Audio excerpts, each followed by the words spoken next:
আওয়ামী লীগের মধ্যে যদি কোনো চিন্তাশীল মানুষ থেকে থাকেন, যদি বিবেকবান মানুষ থেকে থাকেন, আপনারা আমাদের কথাগুলো চিন্তা করবেন। দেশের জনগণের কাছ থেকে শেখ হাসিনা প্রতিশোধ গ্রহণ করেছে বাংলাদেশের রাষ্ট্রের কাছ থেকে। এই দেশটাকে তলাবিহীন ঝুড়িতে পরিণত করবার জন্য যা যা করতে হয় সবই শেখ হাসিনা করেছে।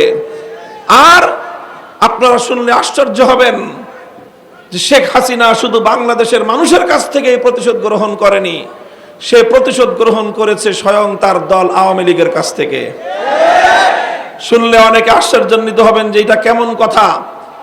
লক্ষ্য করে বুঝুন, 1975 সালের 15ই আগস্টের অভ্যুত্থানের পরে শেখ হাসিনা ঘোষণা করেছিল যারা তার বাবাকে হত্যা করেছে তিনি তাদের কাছ থেকে প্রতিশোধ গ্রহণ করবেন।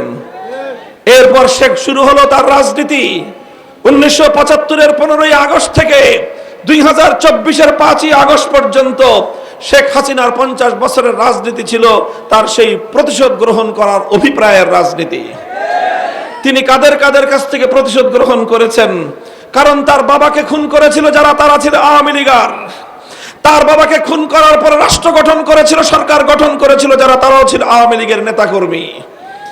এরপর শেখ হাসিনা তিনি বলেছিলেন, অতি সম্প্রতিও বলেছিলেন, 1975-এর 15ই আগস্ট ধানমন্ডির 32 নম্বর যখন তার বাবাকে হত্যা করে ফেলে রাখা হলো, এত বড় সংগঠন, হাজার হাজার লক্ষ লক্ষ নেতাকর্মী, কেউ তো সেদিন এগিয়ে আসেনি, কেউ তো সেদিন এগিয়ে আসেনি।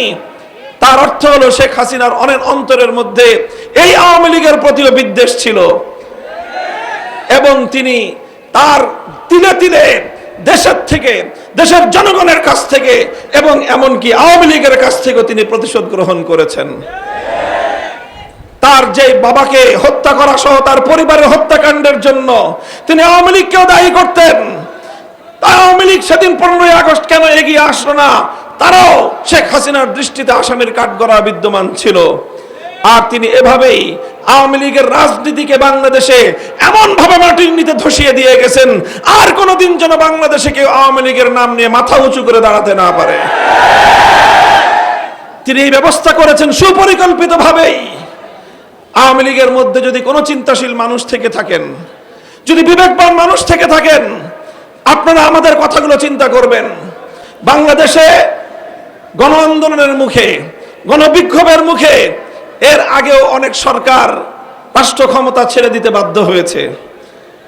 জেনারেল হোসেন মোহাম্মদ এরশাদ সাহেব গণ অভ্যুত্থানের মুখে তিনি রাষ্ট্র ক্ষমতা ছেড়েছেন, কিন্তু দেশ ছেড়ে পালিয়ে যাননি। তিনি কারাগারে বন্দী হয়েছেন, বছরের পর বছর কারাগারে তিনি অন্তরীণ থেকেছেন, কিন্তু দেশের জনগণকে ছেড়ে, দলের নেতাকর্মীদেরকে ছেড়ে তিনি পালিয়ে যাননি। বেগম খালেদা জিয়া একাধিকবার আন্দোলনের মুখে ক্ষমতা ছাড়তে বাধ্য হয়েছেন, কিন্তু তিনিও দেশ ছেড়ে পালাননি, বরং অশীতিপর সময়ে জীবন মৃত্যু সন্ধিক্ষণে দাঁড়িয়েও তিনি বছরের পর বছর অসুস্থ অবস্থায় কারান্তরীণ থেকেছেন। দলের নেতাকর্মীদেরকে এভাবে অরক্ষিত অবস্থায় রেখে তিনি পালিয়ে যাননি। শেখ হাসিনা কি করলেন?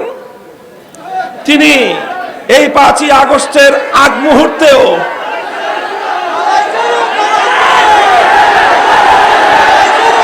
শেখ হাসিনা তিনি 5ই আগস্টের আগ দিয়েও 5ই আগস্টের কয়েকদিন আগেও শেখ হাসিনা বলেছিলেন শেখ হাসিনা পালায় না।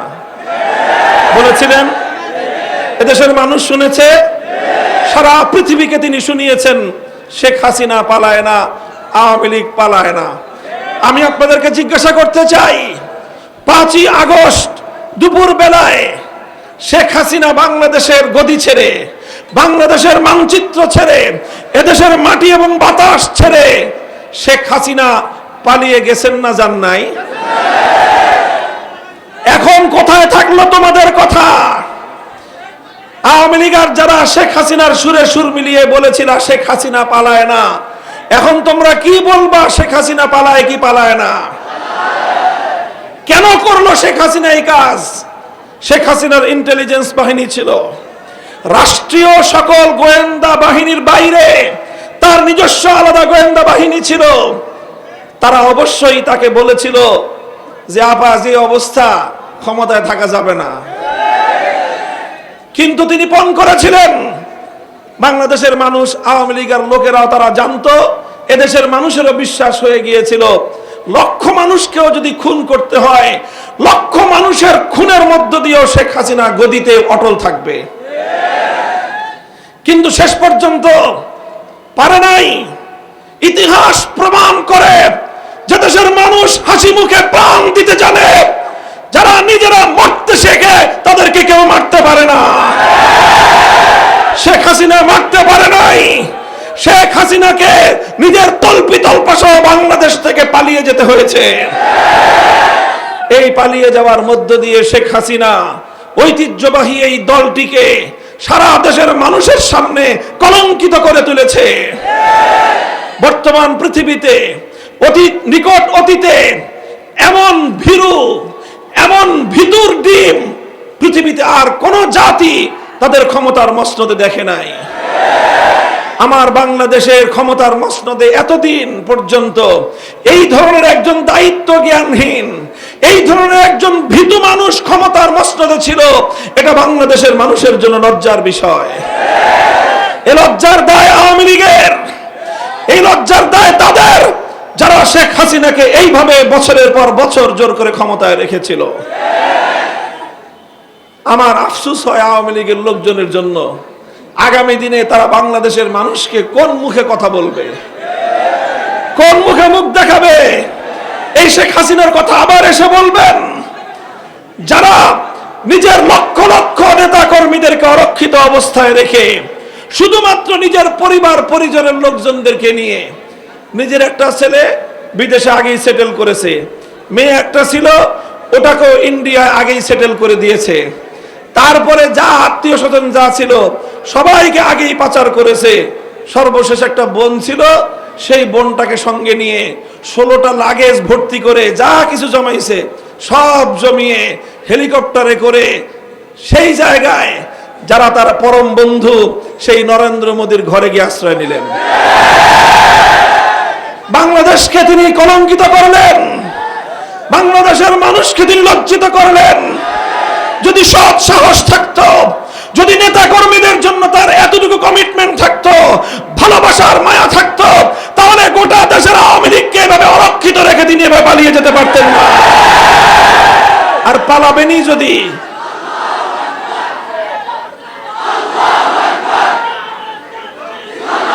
আর পালাবেনই যদি, তাহলে সময় থাকতে ক্ষমতা হস্তান্তর করলেন না কেন? সংগ্রামী সাথী ও বন্ধুগণ, বলেছিলাম শেখ হাসিনার রাজনীতি ছিল প্রতিশোধের রাজনীতি। শেখ হাসিনা জানতো 15ই আগস্ট তার বাবা মাকে হত্যা করার জন্য আওয়ামী লীগ দায়ী। তিনি 50 বছর ধরে আওয়ামী লীগের বিরুদ্ধে সেই নাটক সাজিয়েছিলেন যাতে আওয়ামী লীগ আর বাংলাদেশে কোনোদিন রাজনীতি করতে না পারে। কাজে আওয়ামী লীগে যদি কোনো আসলে রাজনীতিবিদ থেকে থাকেন, যদি বাংলাদেশের রাষ্ট্র রাজনীতি নিয়ে আপনাদের কোনো কাজ করার আগ্রহ থাকে, তাহলে আমি আপনাদেরকে 2টা পরামর্শ দিব। 1 নম্বর পরামর্শ হলো, প্রথমে আপনাদের বড় অপরাধ হয়ে গেছে যে এই ধরনের একজন মানসিক বৈকল্যের শিকার একটা মানুষকে এই জাতির উপর আপনারা বছরের পর বছর চাপিয়ে রেখেছেন। এটা আপনাদের মস্ত বড় অপরাধ হয়েছে। এই জন্য আপনাদের তওবা করা দরকার। একটা গণতওবার আয়োজন করেন। শেখ হাসিনার মতো কোন ফ্যাসিবাদী নেতা নেত্রীকে আর কোনোদিন আপনারা দলের নেতা বানাবেন না। আপনাদের সেই তওবা করানোর জন্য যা যা লাগে আমরা সব করব। 2 নম্বর আরেকটা পরামর্শ থাকবে, এই নামটাকে বদলায় ফেলেন। কারণ এই লীগ নামে যা কিছু হয় এই সব এইভাবেই আস্তে আস্তে দিনে দিনে ক্ষয় হয়ে যায়। আওয়ামী লীগের আগে ছিল আওয়ামী মুসলিম লীগ, আওয়ামী মুসলিম লীগের আগে ছিল মুসলিম লীগ। বাংলাদেশে 1971-এর পরে 47 সাল থেকে 71 সাল পর্যন্ত মুসলিম লীগারদের অনেক দৌরাত্ম, অনেক জুলুম অত্যাচার বাংলাদেশের মানুষ দেখেছে। 71-এর পরে বাংলাদেশে মুসলিম লীগদেরকে তাদের হারিকেন দিয়েও খুঁজে পাওয়া যায় নাই। আর 71 থেকে 2024 সাল পর্যন্ত এদেশের মানুষের অনেক রক্ত খেয়েছেন আপনারা, এদেশের অনেক মায়ের বুক খালি করেছেন আপনারা, এদেশের আলেম সমাজের বিরুদ্ধে ষড়যন্ত্র করেছেন আপনারা, এদেশের ইসলামকে দবায় রাখবার চক্রান্ত করেছেন আপনারা, এদেশের সকল আলেম ওলামাদের কোরআনের মাহফিলগুলোতে 144 আপনারা জারি করেছিলেন। আমার কোনো মাহফিল করতে দেন নাই বছরের পর বছর। আমরা কোরআনের কথা বলতে যাব, আপনারা দেন নাই।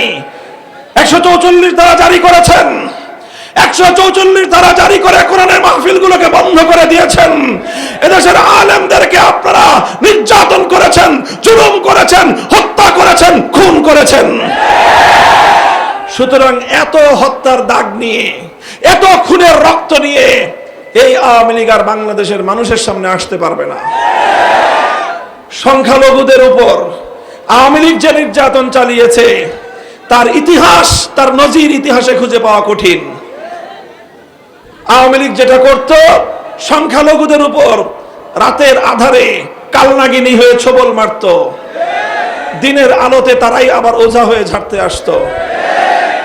এইভাবে নাটক সাজিয়ে ধর্ম সংখ্যালঘুদের তাদের নির্যাতন চালিয়ে, তাদের বাড়িঘর দখল করে, তাদের ব্যবসা প্রতিষ্ঠানগুলোকে দখল করে, আবার তারা মায়া কান্না কেঁদে সংখ্যালঘুদেরকে একটি সিম্পেথি, সহানুভূতি অর্জনের হাতিয়ার হিসেবে ব্যবহার করেছে আওয়ামী লীগ।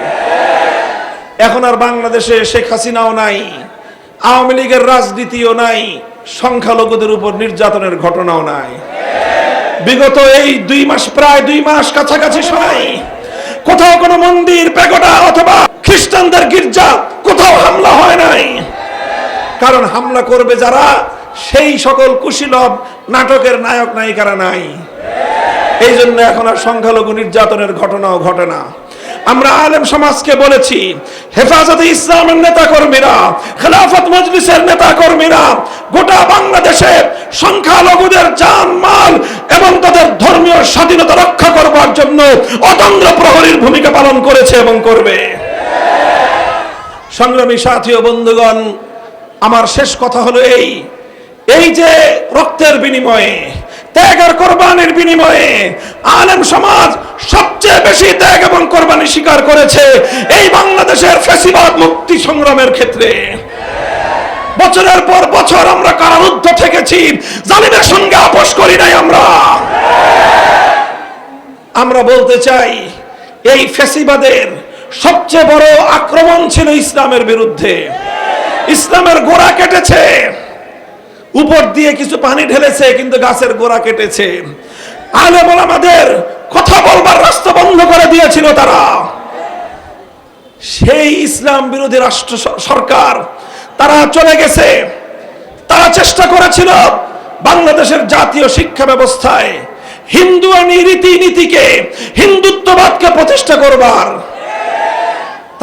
তাদেরকে আমরা বলেছি এখানে সাম্প্রদায়িক সম্প্রীতি চলবে, কিন্তু 90% মুসলমানদের দেশে হিন্দুত্ববাদ চাপিয়ে দেওয়ার ষড়যন্ত্রকে বরদাস্ত করা হবে না।